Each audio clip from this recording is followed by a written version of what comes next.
Oh, well, welcome, ladies and gentlemen, to the first edition of the Shithousery podcast. I am one of your hosts, Reggie Rito, and I'm joined by my guys, Kyle Foster and Ben Bethune. They can introduce themselves right after this.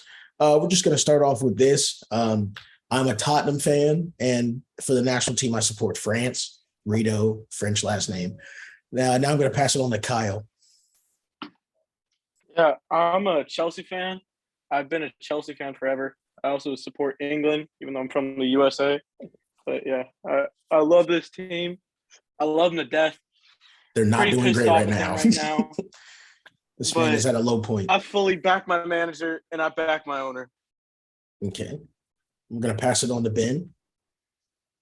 All right, guys. Yeah, my name is Ben. I'm a lifelong Liverpool fan. I'm sorry, Kyle, that flag is cool, but nothing is dedication more than ink. Yeah. My team's manager group has one of the tightest budgets, and they make it work every year. And I love my manager to death. Up the Reds. Same. I love my manager too, even though he's only going to be here for 2 years and then bounce out, as always. So today we're going to start off. Okay. Also, don't shit on Conte. Until Tuchel can beat Southampton, Leeds, and Zagreb, you have no room to talk about managers. Absolutely no room. Last time I checked, my team won the Champions League. Oh my. Okay, listen. Hold on. Before we start anything, I do not want to hear trophies. I don't want to hear any of that going into this. Because right now, both of y'all are bad. Both teams are bad. All right. So my trophy cap is pretty big. Dog, I do not care. It is Why? early days. Yeah, it is early days. It is early days. So start off with week one in review. We're each going to pick probably one game that we want to point out that was probably defining of the week. Kyle, you go first. You can pick a team and pick a game. I mean, I love Graham Potter, and I'm tempted to pick the Brighton game, but I really want to pick out that Aston Villa Manchester City game. I don't think you could pick any of these games and see like, oh, Man City with the robot Erling Haaland going 1-1 with Aston Villa. I like Gerrard as a manager. I like what they did in the transfer window, getting Boubacar Kamara. Forgetting all the other guys they got, but I really liked what they did. It sucks with Diego Carlos tearing his ACL in the first game. But 1-1 to City, Leon Bailey. Was he the one who got the goal or that one got called offsides? Leon Bailey, I thought Bailey got the goal. It was just a solid performance from both teams, honestly. I mean, in a tie, it's just a good neutral game. I like that. Do you think that this was a key moment for Gerrard because he had a little bit of a hot seat coming off of the streak of draws? I don't think so. I think when you're an upper mid-table team, I think we can all agree Aston Villa is an upper mid-table team. Okay. They're always going to be within like 10 to 8 in these first few years of their rebuilding their team. Retooling would be a better word after the sale of Grealish. Say what you want to say about Grealish at Aston Villa. He was class. But I don't think it was necessarily like a must-win game for him because it's Man City. Like, let's all be real. They probably didn't expect to win or tie. So I think it's just a good result for them. What do you think about what does this do for Man City? Is this just a blip on their record, or is this something they should think about? I mean, you can make that argument for a bunch of teams on the screen. The only team that you can look at right now and be like, damn, they're performing well is Brighton. Yeah. I don't think you can look at any – I mean, you can look at Arsenal, but that scoreline obviously made them undefeated. Yeah. Ben, I don't know, but it's like what we said in the beginning. It's early days. There's what? This week, 40-ish more games in the season? Yeah, this is only week 6 we're going into. Not 40. There's like 30-ish more games. 38 games in the season. A lot of time for the table to move around. Okay. I'm going to pass it over to Ben. 2 games stood out to me the most. I'm going to go with the second one first. Not Forest versus Bournemouth. I'm only saying this because I'm almost saying this because it just shows how harsh Scott Parker's sacking was. Like, I don't know what Bournemouth's board was thinking when they played Villa, Arsenal, City, and Liverpool in the first 4 games, thinking they were going to come out with more than a point. Really. Yeah. I mean, with a team like Bournemouth, goal difference isn't going to be the end all be all.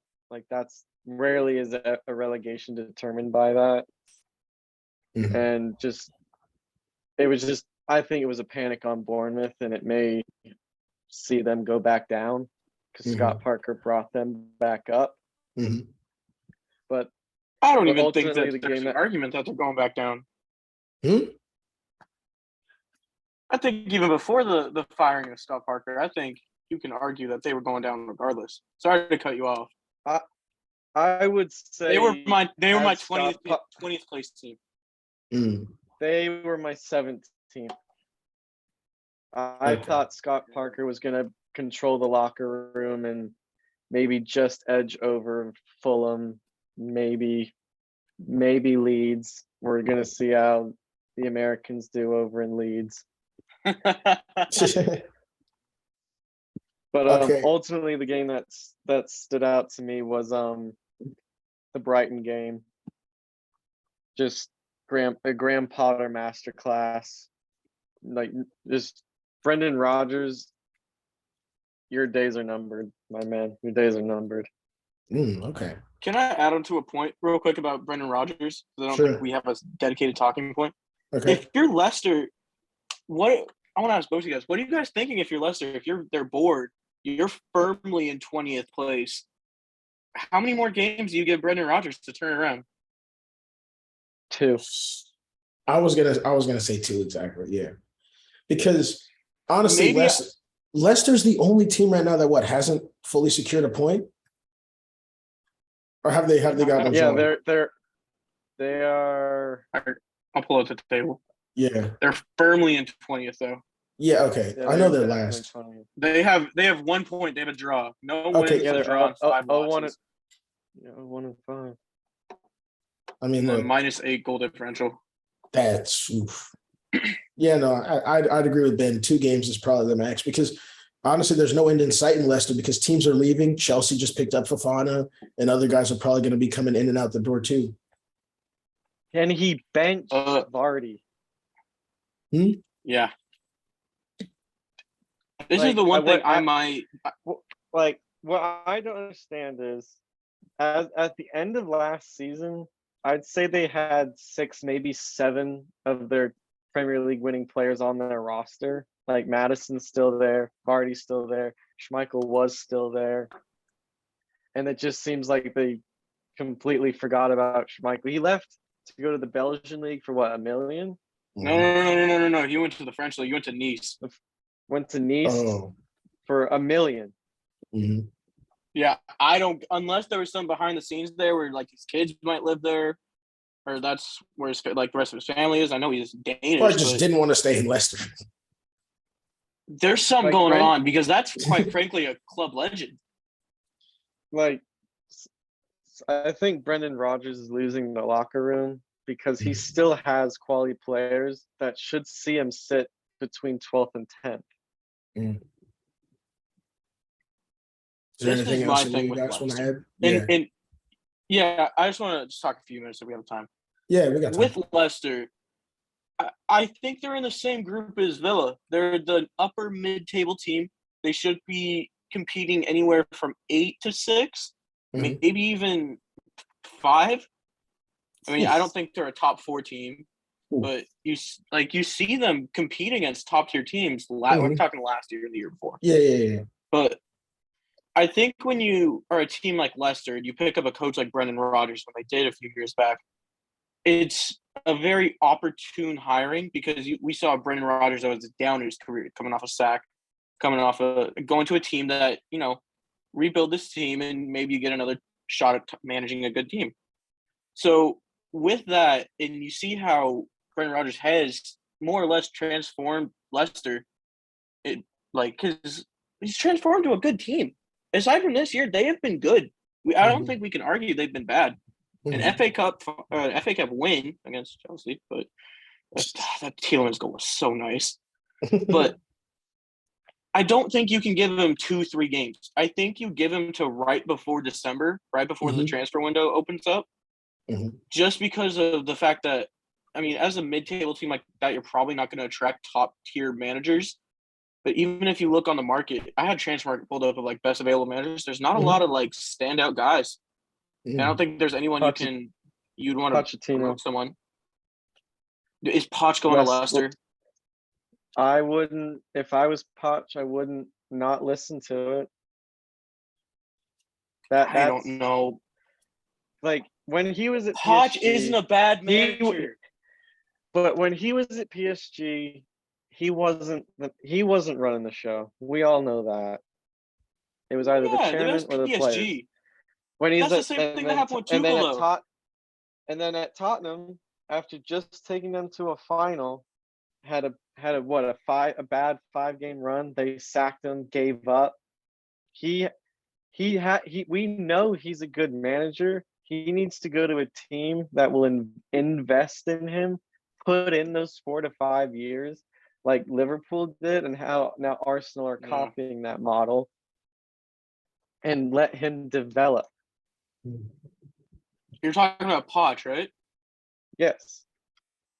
See, you make that point, and I agree. I mean, you look what he did with Southampton before he left for Tottenham there. Yep. He made Southampton a lower mid-table team. Now they're just firmly a bottom-table team, I would say.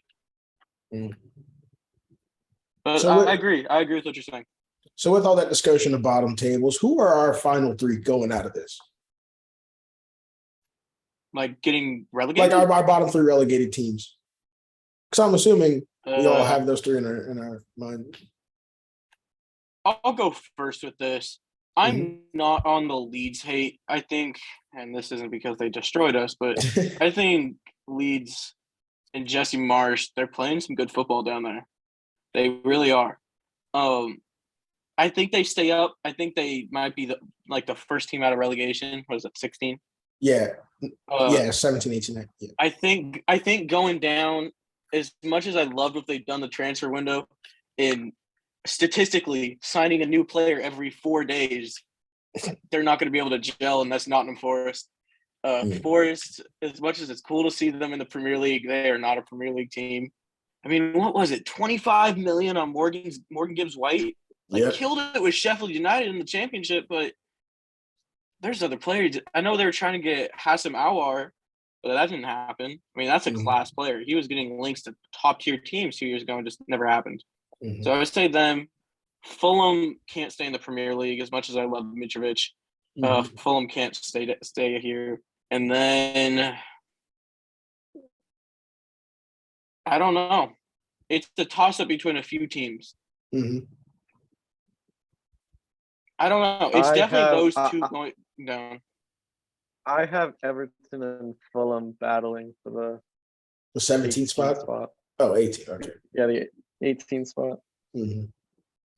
See, I'm going to go Forest, Bournemouth, and I'm going to say probably Everton, because I can see Mitrovic single-handedly keeping Fulham out of relegation, and then Leicester, I feel like, will put something together and keep them just out of it.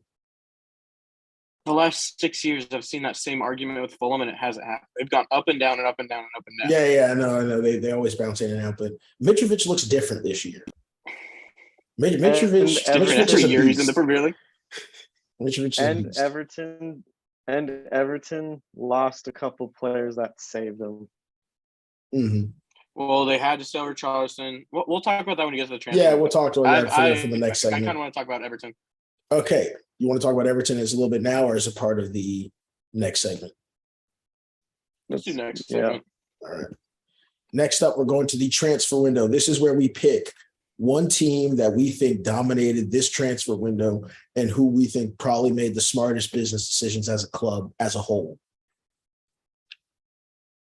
So I think Ben will start this one off. I can go first. No. You're going second. Ben will take this one up first.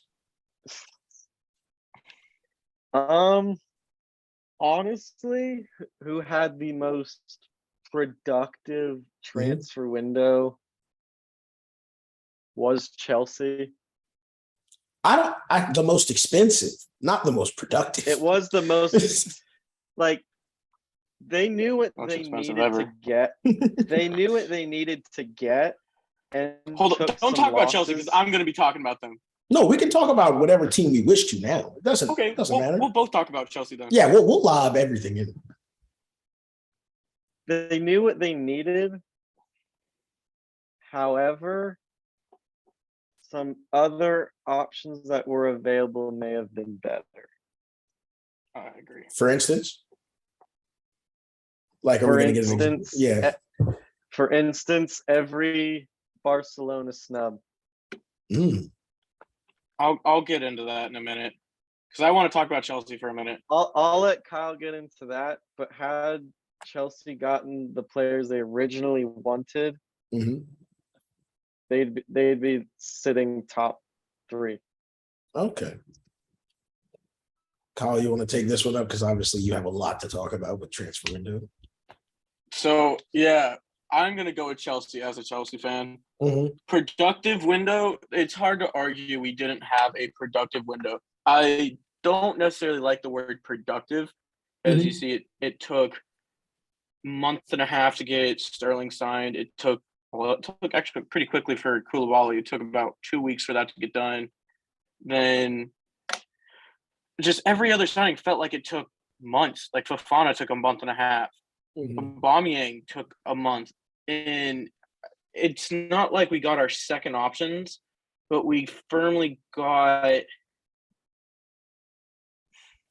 good backups to who Barcelona wanted. Let's put it at that. I'm going to pull it up. Chelsea collectively spent about $250 million. Which is a lot. Insane. What on transfer market it says $88 million. It's around 70. So Wesley Fofana, Marc Cucurella for $70 million, Raheem Sterling for $60 million, Kalidou Koulibaly for $40 million, Chukwuemeka, who I might add, top talent in England. He is going to be class at Chelsea. I don't know if he's going to play his best position of a box 8, but he's going to be class for about $20 million. Aubameyang basically on a swap deal for Marcos Alonso. Gabriel Slonina, the American goalkeeper from Chicago Fire, that's for the future. You're going to see him in 2 years. So maybe he's the heir apparent to Mendy, come down to see. Dennis Zakaria, that's the odd one. Because I think going into the transfer window, I think we all knew we needed 2 center backs to replace the outgoings of Christensen and Rudiger. And we needed a striker we all knew Lukaku was going. And we needed a defensive midfielder. It is very publicly known how much Chelsea want Declan Rice. I think every top-tier club wants Declan Rice. I mean, Chelsea. Declan Rice was at Chelsea till he was 14. Then he got released, signed with West Ham, and now he's worth $150 million on the open market. So, but it's been the same thing for the past 3 years. He gets price out of a move, and now his contract ends at the end of the summer. So he's either getting moved in January for peanuts, or he's getting signed as a free somewhere.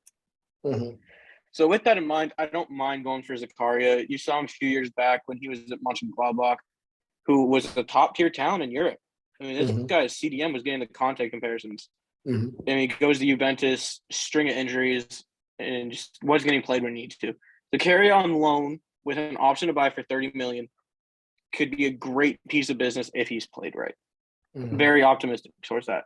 But every other signing, I know Todd Bowley wanted to be very analytical with his buys. You let Timo Werner go, who scorer of big goals, not scorer of many goals.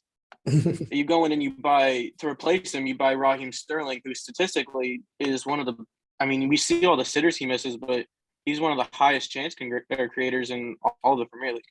Yeah. You go out, you lose Lukaku, and then you buy Aubameyang, who I'll say Lukaku's better. I'm a fan of Lukaku, not a fan of what he did for Chelsea, but not a like-for-like swap, but we see what Aubameyang did for Dortmund at his time under Tuchel. 30 goal involvements around then, and just he's a good striker. I don't think we can argue that Aubameyang isn't a bad striker. I mean, Cucurella, he's going to be competition with Ben Chilwell. I mean, and Chilwell coming off an ACL tear, you need to get a good backup because there's a chance that they don't when you tear your ACL, you don't come back. You have to completely relearn how to use that muscle tendon again. Yeah. Yeah. So I get it. It's a lot of money, but they're going to consistently rotate throughout the season. Now, question. And then Chukwuemeka. Huh? Do you think? And then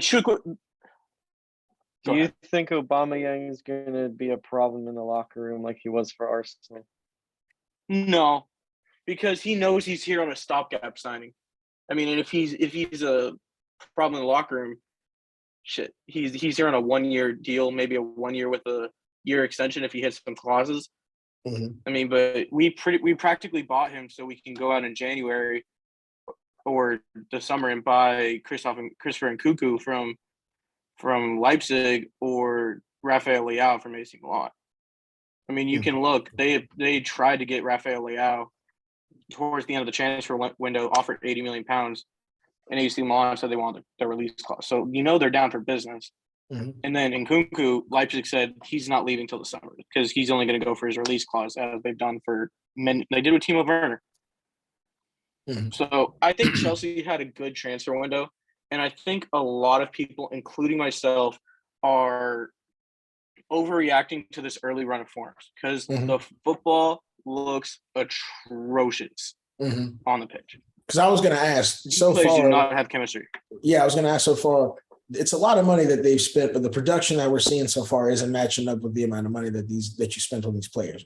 But that could just be the fact that not everyone is gelled together. And the team needs time. But yeah. I mean, like you were saying, Tuchel might need to change some things if this team is going to work. I think if you want to be a top 4 team in the Premier League, you need to play a 4-3-3. Granted, if that's the way Liverpool plays, where they hold their center mids in tight, make their wingers go in, play inside forwards, and bomb their fullbacks higher.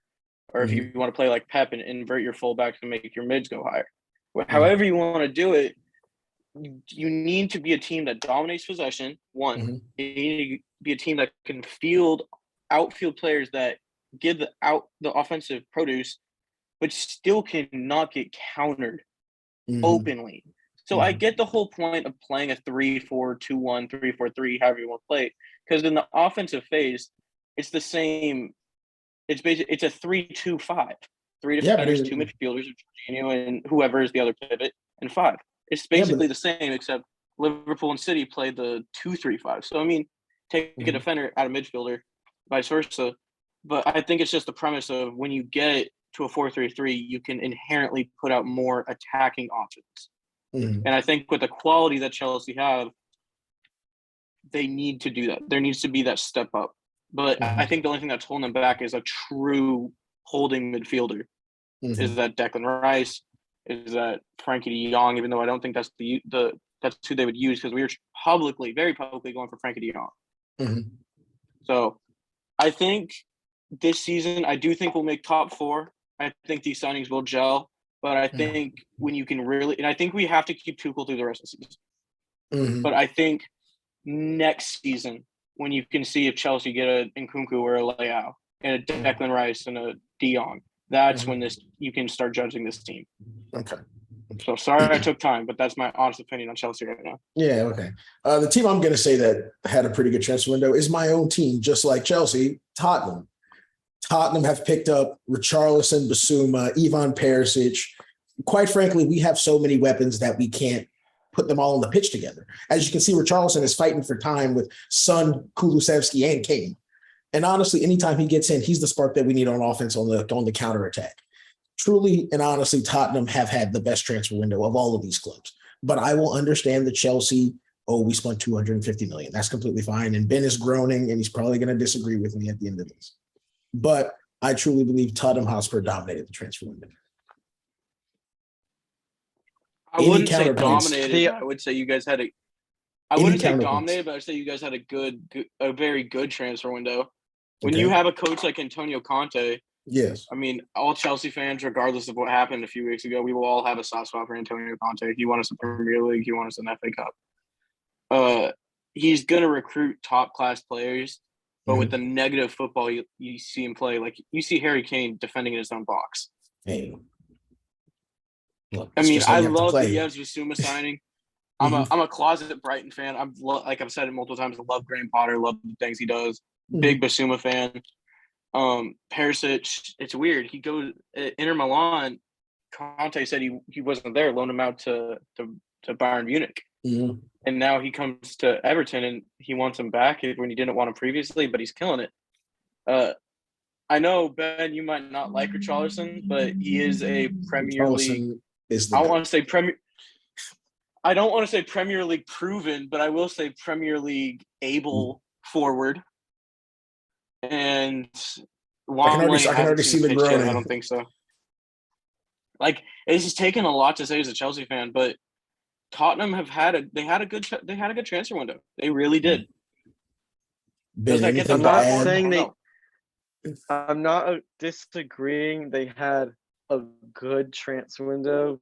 Basuma was a player you needed. He proved himself at Brighton. I don't know if Richarlison was the answer. Okay. I think that's firmly because they had FFP issues and they're like, oh, we can get him for this amount of money because Everton are in the mud financially. Like with Richarlison, is he a Premier League able player? Yes. Is he Brazilian? Yes. Is that everything? We'll think back at Everton, how often he'd hit the floor.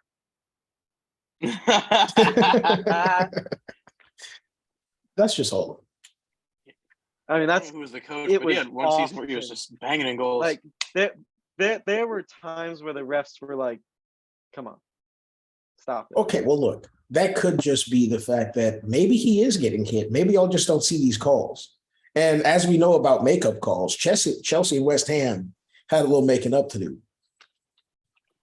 Last time I checked, when you get your hair pulled down, that should be a penalty. Last time I checked, okay, when someone hops over your keeper, it's not considered blatant red card targeting of a keeper. Hey, Mendy wasn't even in the squad. He wasn't even in the squad today against Zagreb. He tore his shoulder muscle. Oh, my God. Cry me a river. Jared Bowen could have killed him. Look, that is ticky-tack. That has no bearing on the game. That is a makeup call for what happened with Chelsea and Tottenham. What's the relevance to this? We're talking about the transfer window. We're not talking about makeup calls. No, but look, hold on. Question. This is my pod. I will lob in anything I want. First thing you need to know, this is an authoritarian society. I am running the entire show. Okay. So yes, I will throw anything in if I need. But for the sake of time, we're going to move on. This is the segment Kyle wanted to introduce. I don't know what to title it. It's about our three players. And I think Ben will be up first. So describe to us what you want this segment to mean. So Kyle. I just kind of just testing our ball knowledge a little bit. I kind of just wanted to talk about three players that play in that mid to lower table. You can say high mid-table teams. That you could say would bang it in a not just a top Premier League team, but also maybe a team in Europe. What are three players in the bottom tiers of not bottom tiers of the Premier League, but bottom team that would be good outside the big just six. A fun little segment. I thought would be good. Yeah, just outside big six. Outside the big six. So we're gonna start off. I think this is Ben's three. Yeah. So Ben, you'll be able to give us a rundown. I see some clear bias right here. I see some. This is like me picking Eden Hazard. and I'm gonna talk about him last. But the first player I want to talk about that I think would perform well in a top six side is Ivan Toney. That's who I think Tottenham should have signed over Richarlison. Okay, that would have been a good signing. Just he would have been cheaper and disciplined. His form on the pitch, Richarlison's clean.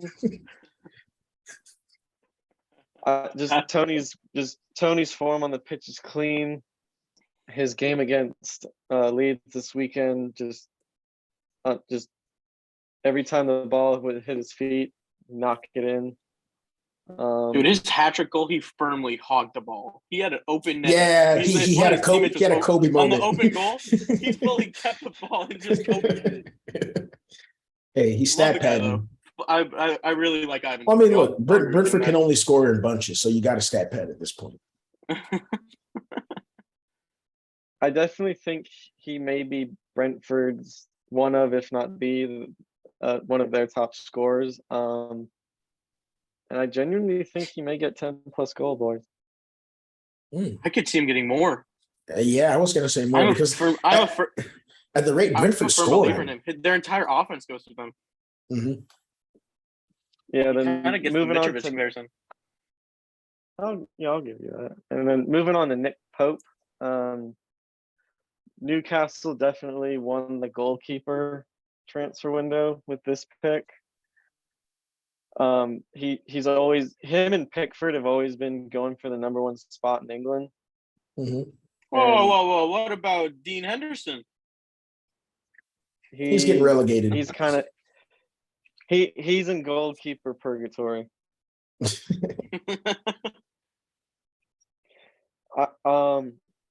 If Newcastle continue to perform well and at least disciplined with clean sheets, I could see Nick Pope beating out Pickford for England's starter. Yeah, I could see that point too. I can totally see that. Did Pickford have a game of his life against Liverpool this weekend? Yes. Yes. But would I want Pickford in the net for penalties? No. And the summer flashbacks coming back to you? That's the Euro 2020 flashbacks hitting. I didn't eat pasta for 7 months. And then my final pick, obviously Felipe Coutinho. His career was just riddled out when Klopp told him, if you stay, they will love you and build a statue for you. If you go, you will fall. Look where we are 5 years later. He was playing Champions League football with Liverpool just a year shy before they were going to win anything. And then now, 5 years later, he's fighting for time at Villa. Hey, Philippe Coutinho is a Champions League winner. Philippe Coutinho is a Champions League winner. He won the Champions League with Bayern Munich. So the reason I think he should be in the top 6 side is because the magic's still there. He needs to find the coach to bring out that passion again. Now, as a question, who do you think he should go to if you're moving Philippe Coutinho? You moving him back to Liverpool? I think outside the Premier League. The Premier League. I think he would be behind De Bruyne at City. But City's already loaded. Are you going if you're Coutinho? No, they lost midfielders. They also want to sell Bernardo Silva. They do want to sell Silva. And it pains me to say this, but I think he would bag 20 plus assists with Kane and Son. Yeah. I'll say the disrespect to Dejan Kulusevski. As a Chelsea fan, Dejan Kulusevski is legit. There's no disrespect for Kulusevski. I like Kulusevski. Now, do I want Richarlison in sometimes? Absolutely. Sometimes will Son have to come out? Absolutely. But no, Kulusevski has honestly been, besides Schwarber, he's been our MVP so far. Okay, again, look, I think you don't like Spurs fans, I think, because we're so passionate about our club and we will disregard players just because. Yes, Kulusevski is good, but will he be taken out? Yes, absolutely.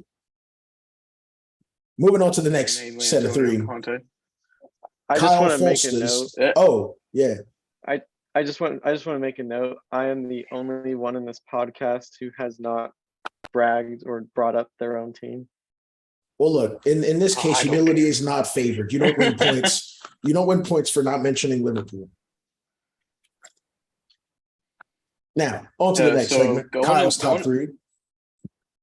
One of my three, I think you can argue for picking out bottom feeder team players that would bang at a top team. My boy on the left, Alexander Mitrovic, is the biggest cop-out answer you could pick. But I think there's legs to that. You see Mitrovic banging in goals.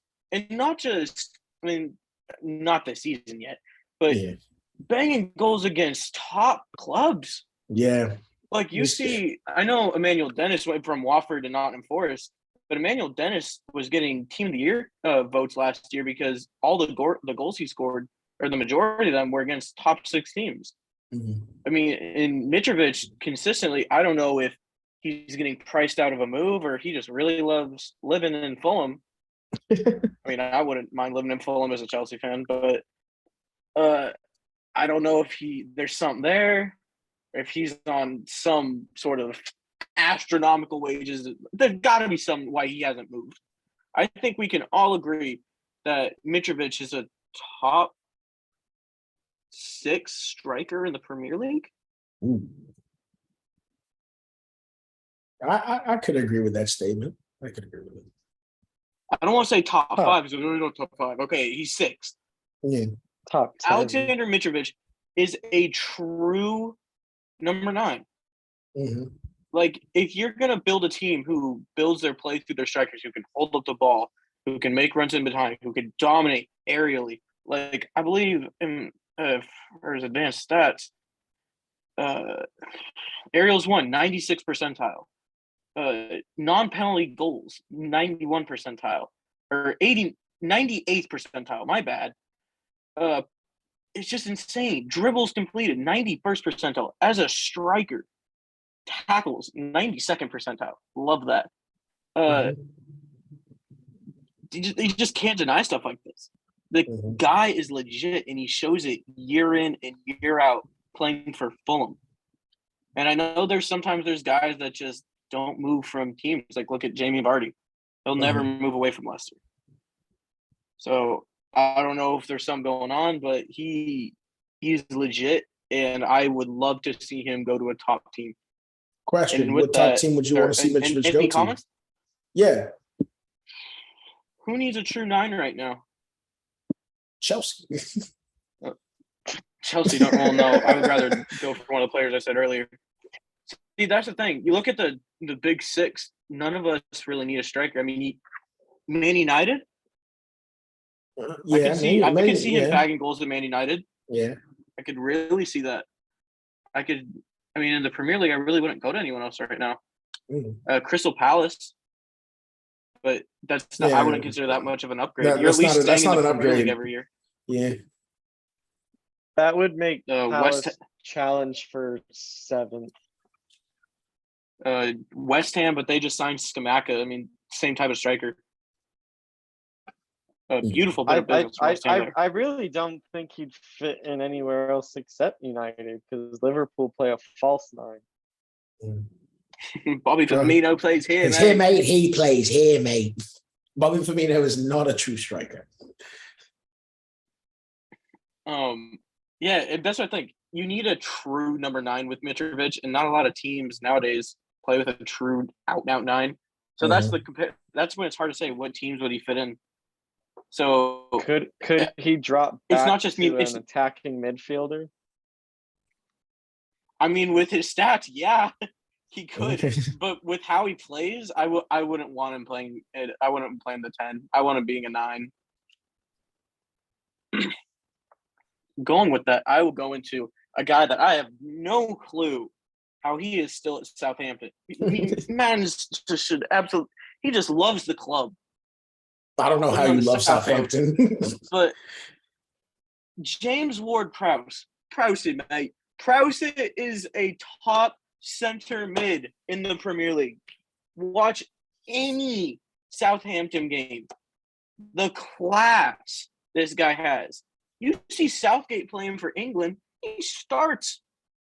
You see the free kick this guy has? James Ward-Prowse has the best free kick in Europe. Watch his free kicks. The best in Europe. And if you guys are laughing at me, Watch his highlights. I mean, my favorite player of all time is Andrea Pirlo. I love players that can sit back a little bit and just completely dictate the game from back behind the midfield. Not necessarily center back, but a ball playing midfielder, defensive midfielder. And I'm not saying James Ward-Prowse is Pirlo, but the finesse and the way he thinks the game and how he's 2 steps ahead of everyone and how he can still play offensively, but he can still defend. And he's like an anomaly of a midfielder. Like if he was to get a move, let's just say to Man City, which I think he could play in that midfield. I think he could definitely be a rotational piece in that midfield. How much? What do you think his price tag is? I would not know. 50 million? 45 million? If Raheem Sterling's going for that, 40 to 50. Like I don't think it's too crazy to say in this day's market. And then sorry, I got stats pulled up. But like you see non-penalty goals, 91st percentile, assists, 91st percentile, shot creating actions, 92nd percentile, compared to players like Ivan Rakitic, Yuri Tielemans. Like those are good players. Like I don't think we all remember how good Rakitic was at Barcelona when he was in that midfield. I really think James Ward-Prowse, out of all these 3, could fit in any midfield in the Big Six.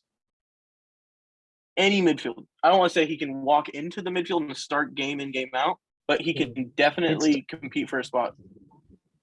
I think he would. What do you? I think he'd fight for a starting spot at Liverpool. I really genuinely believe in the abilities of James Ward-Prowse. Any comments? Imagine Ward-Prowse connecting with Van Dijk, going in every single time. Yeah. Ooh, and that's if he doesn't score it on his own. Sorry, guys. Is my audio still okay? It's fine. It'll just be a little loud. Yeah. Be back. Okay. Keep talking. Okay, so no, we'll keep talking. So I'm assuming his other guy is Anderson with Crystal Palace. Yeah, it's got from Crystal Palace. But no. So we'll go back to Ward-Prowse. If Ward-Prowse and Van Dijk, so he's replacing Henderson in that role in Liverpool? I wouldn't say replace. I think Henderson has another 4 years left. Okay. I think he's going to retire as a Liverpool player. Okay. However, Milner is getting old. Keita is starting to. I think he's starting to let it be known he wants to go. Okay. It's not. I don't think it's gone completely to plan for Keita, and I think I think it would benefit him to go. Okay. Yeah, I agree. I mean, So, Kyle, you were Naby Keita just really hasn't fit into that team. I wouldn't say he hasn't fit in. He's just had too many injuries to fully adapt and gel. Well, with that, I'm going to go on to my last player of Joachim Anderson. And this might just be passing the eye test, but I've been watching quite a few Crystal Palace games. I really like what Patrick Vieira is doing down there at Crystal Palace. This guy is just Ben, I bet you can attest to this from watching that Crystal Palace Liverpool game. He's a mountain of a center back. Like, stole the show as a center back. I mean, I know they still tie. I mean, Liverpool came back from 1-0 down with 10 men. But you're playing against Crystal Palace. I mean, the only team that wouldn't do that is Chelsea. Like, we wouldn't score against that. We'd probably get scored on. But Joachim Anderson, the 9-1 back. 97th percentile for assists as a center back, 98th for expected assists, 88th percentile for shot creating actions, 86th percentile for clearances, and then aerials 140. That's pretty bad, but I mean you're playing for Crystal Palace. This might just be early seasons. You're watching the few players that you get to see on primetime games. But Joachim Andersen, he's 25. And he really hasn't played for too many teams. I think he played at Fulham for his last team he transferred here. Mm-hmm. He's just thoroughly impressed me every time I've seen him play. I would be very happy to see him play somewhere else, compete for a top tier spot, because I think he's in that age 25, 26, 27 where you're going to be in the prime of your career. You can be a good backup for a team challenging. Mm-hmm. I don't see any reason not. I mean, and he's Danish, so he can go outside of the Premier League too. Mm-hmm. That's pretty much my point. Okay. Now on to me. Now this is going to be a couple wild cards. So we're starting off with Mbeumo from Brentford. He has been a scoring masterclass alongside Tony. He single-handedly authored that 4-0 smackdown to Man United by himself.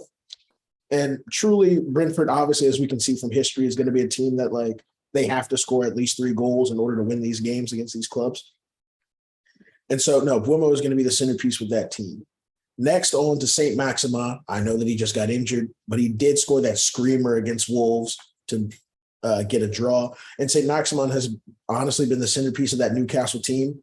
He's been instrumental in orchestrating the assists that let them go 3-3 with Man United. And lastly, I'm going to go on to Declan Rice because that's a lob. That's a toss-up. Honestly, I think we'd all agree that Declan Rice deserves a spot in the top 6 club. And honestly, he should be at Chelsea by now. Okay, question. Does he have to only go to Chelsea? Like, why does everyone need to go to Chelsea? Not that, but Declan Rice is a player that I'm pretty sure he wants to go to Chelsea as well. What's his issue? What's holding him back? The board don't want to sell him. I mean, look, he's their best player. Eventually, down their best player. Eventually, he's going to have to leave West Ham and really move on if he wants to have a true career. His contract runs out this offseason, or is it next year? Might be. It's either this year or next year. I mean, but look, the way Chelsea's going, all of your signings are playing very well. So, look, I don't know. Now we're going to move on to Ben's big topic that he wanted to talk about: the firing of Bournemouth coach Scott Parker. Ben, you want to take the floor? Yeah, like I was getting into it earlier. If you're the Bournemouth board and you're thinking, all right, we've got Villa, Arsenal, City, Liverpool, Forest. We're probably going to walk away with 1 to 4 points, realistically. And if they actually thought they would get more points than that, then there needs to be a change of the guard. Because I really don't know what he expected to happen against Arsenal. What was it? 3-0, 4-0? Yeah. City, 3-0. I mean, their only really poor performance was against Liverpool, a side known for punishing on the counter, which Bournemouth let happen a lot. 9 times. So it sucks that you went up against a team where their entire playbook happened. However, your next game was Forest. After the next 2. Yeah.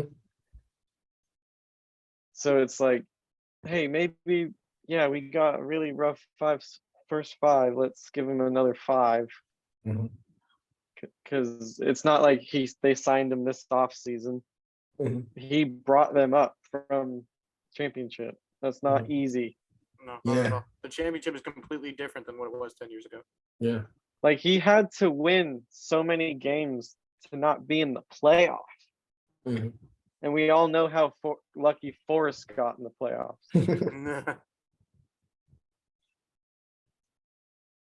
What are you guys' thoughts? Those are mine.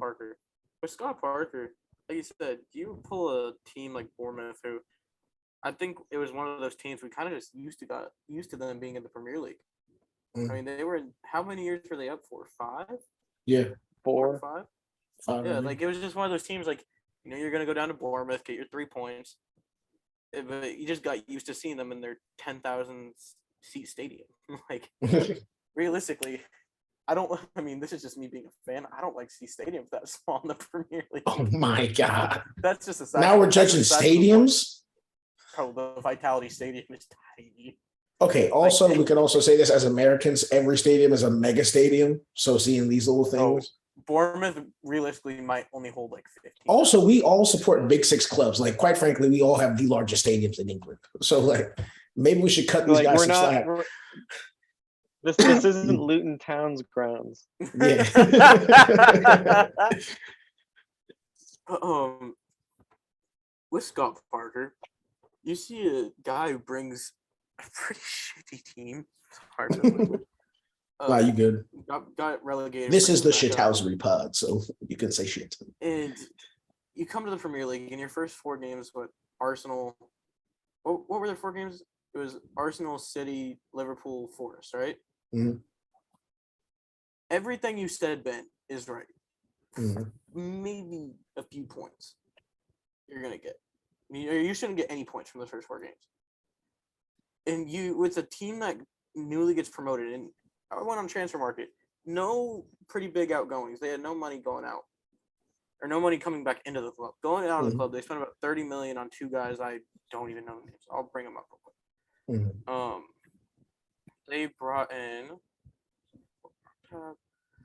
They brought in Marcus Trevinier from Middlesbrough, and they brought in Marco Senesi from Feyenoord from the Eredivisie. Okay. And for $30 million, 2 guys about $15 million each. And you can't look at this Bournemouth team and say 2 $15 million guys is going to make you stay up. Mm-hmm. I mean, but you also can't look at Force and be like signing a guy every 4 days is going to keep you up. But it's not good business from the board. It's not good backing from the board. There needs to be a change of culture there. I don't know what's going on, but I don't know if it's worse to be a team that's like always in the championship or a team that goes up and down from the Premier League to the championship, like Bournemouth or like what's the team? Well, think of Norwich. It's like Norwich. I couldn't think of the name. But they'll have a 97-point season, then they'll have a 20-point season. It's just like up.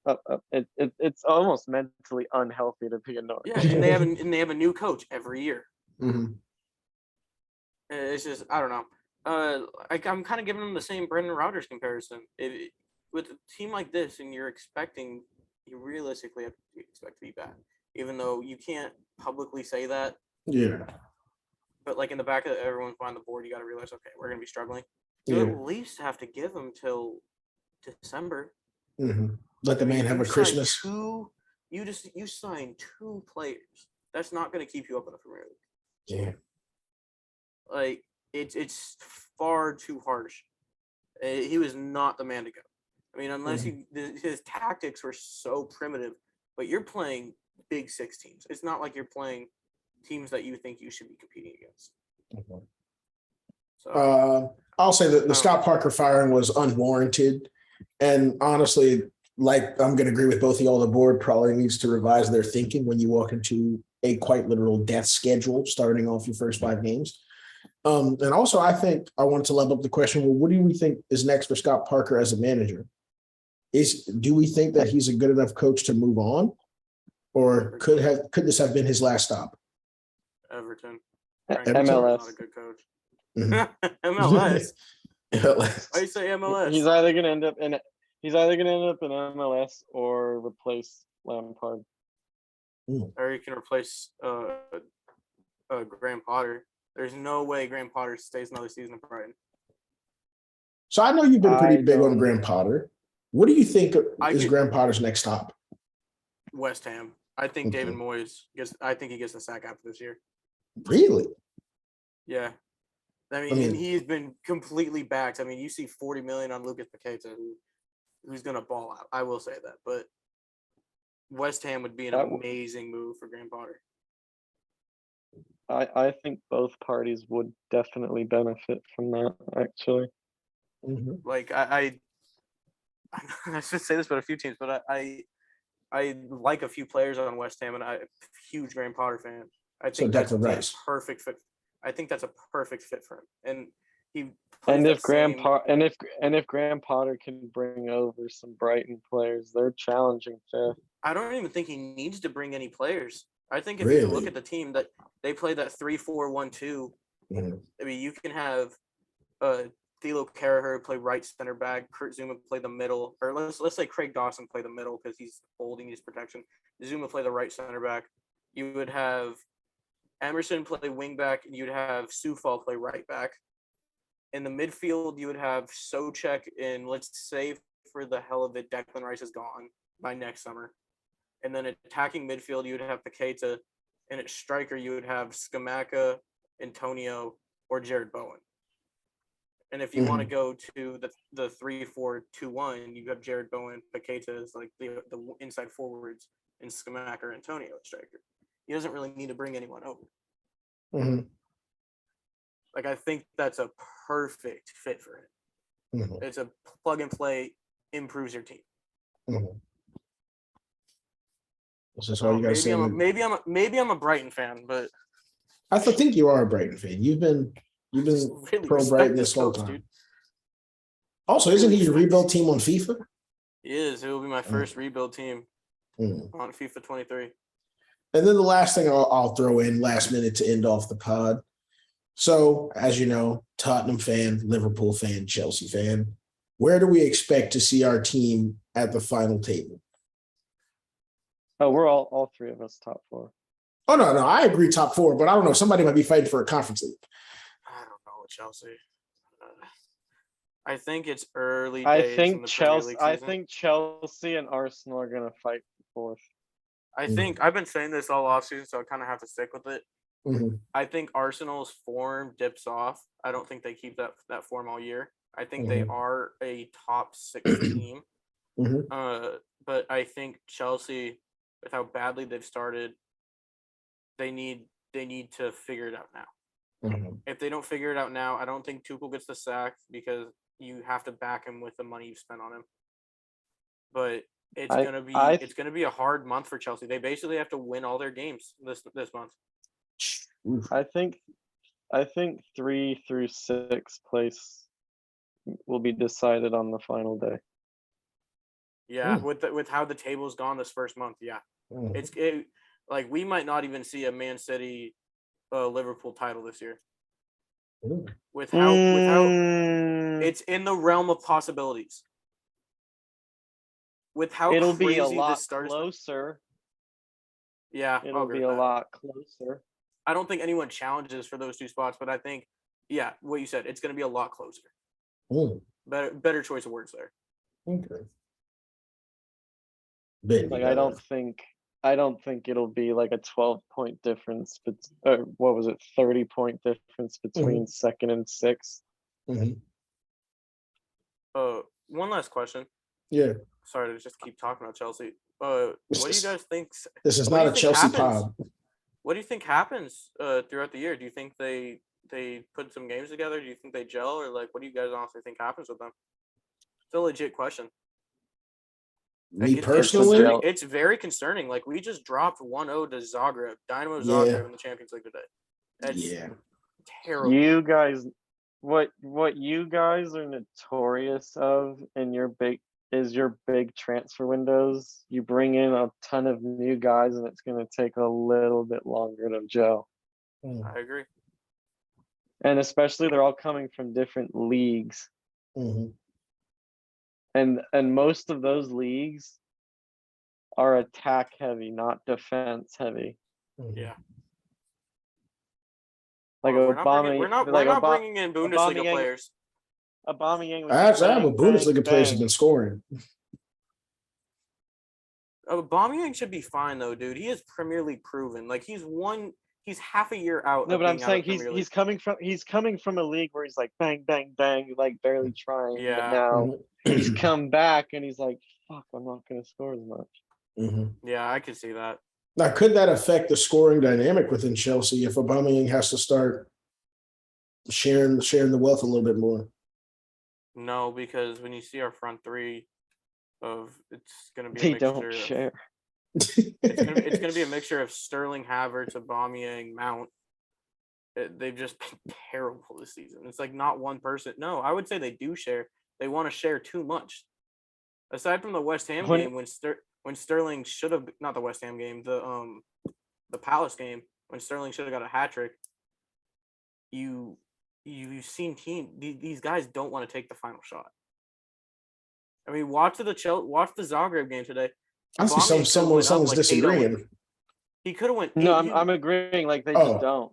Oh, okay. Aubameyang could have scored 8 minutes in, but decided to pass it to, I want to say it's Raheem Sterling, who was on the other post. Wasn't there also a cross too?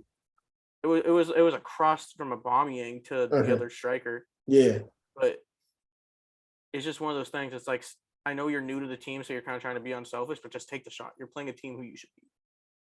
I mean, look, as we said, crazier things have happened, but actually not so much because Chelsea have been very underwhelming to start this off, losing to Zagreb, Leeds, and homeboys, Southampton. Southampton. What's the benefit of keeping Pulisic? Ooh. Nothing. He doesn't want to be here. Personally, I don't want him here. Well, Tuchel doesn't want him there, and if the manager doesn't want to be there, why the hell would you want to be there? Todd Bowley wants the American poster boy to be at his club for Mark. Honestly, sell him to Leeds, and you'll just have the full U.S. men's national team playing in Leeds. Dude, just go back to Dortmund, man. He'll thrive. You know, I think he would thrive at Leeds. Yeah, of course he would. He'd go alongside Brendan Aarons and Rodrigo. I personally think that would be dangerous. Yeah. I really like if Pulisic would go to Villa. Pulisic on the left, Ollie Watkins down the middle, and Bailey down the right. Coutinho at the 10. Ramsey and Abubakar Kamara at the 6.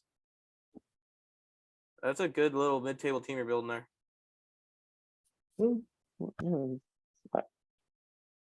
I think Leeds would benefit on the chemistry. I think Pulisic doesn't want to go to a team not playing Champions League football. Mm-hmm. But with that said, I think Leeds would play conference 2 years. Yeah, they could play 3 years if he went.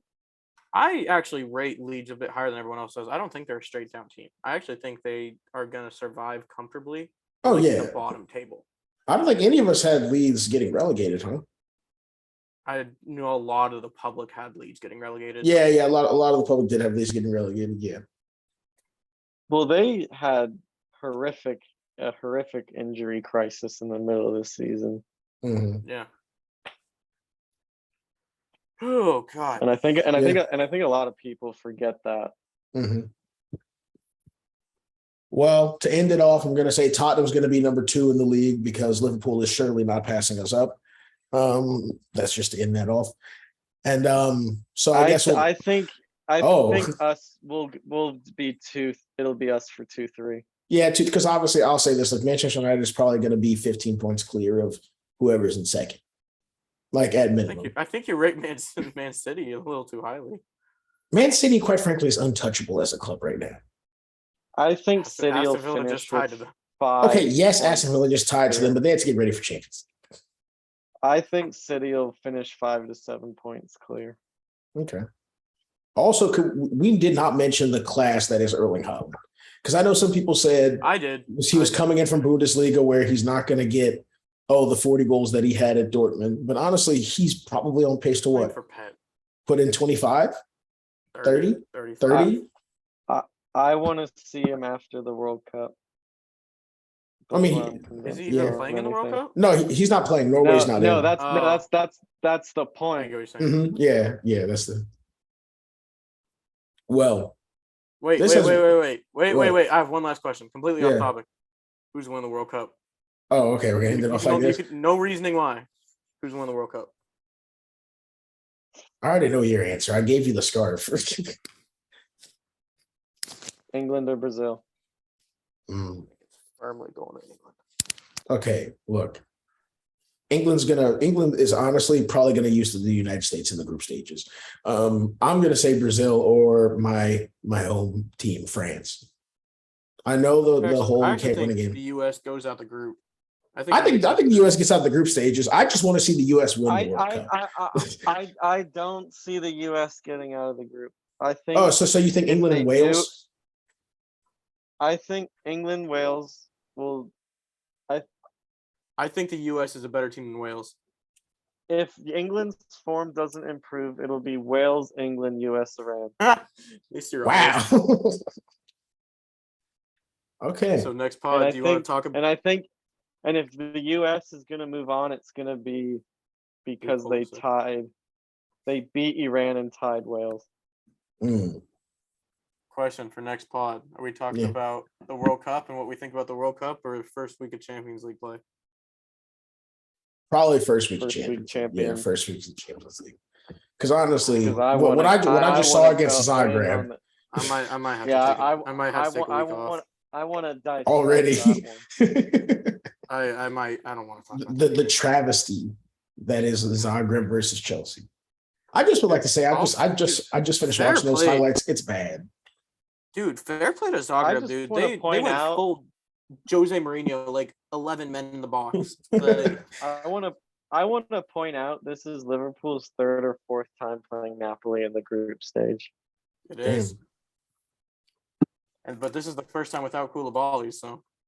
Yeah. And our second year in a row with Ajax. Wow. Ajax is a fun team to play in the Champions League. Aren't they always like the team that like surprises people? My second favorite Champions League moment, Chelsea Champions League moment, is the Chelsea Ajax at Stamford Bridge, the 4-0 comeback. Do you know that game? Okay. Yes. None of us care to relive that moment because none of us are Chelsea fans. So with that being said, you can't relate to Champions League success. Oh my God. We're not, like I said at the beginning, we're not getting into trophy conversations because this is a pro Tottenham pod. So with that being said, probably going to end the recording. See you guys next time.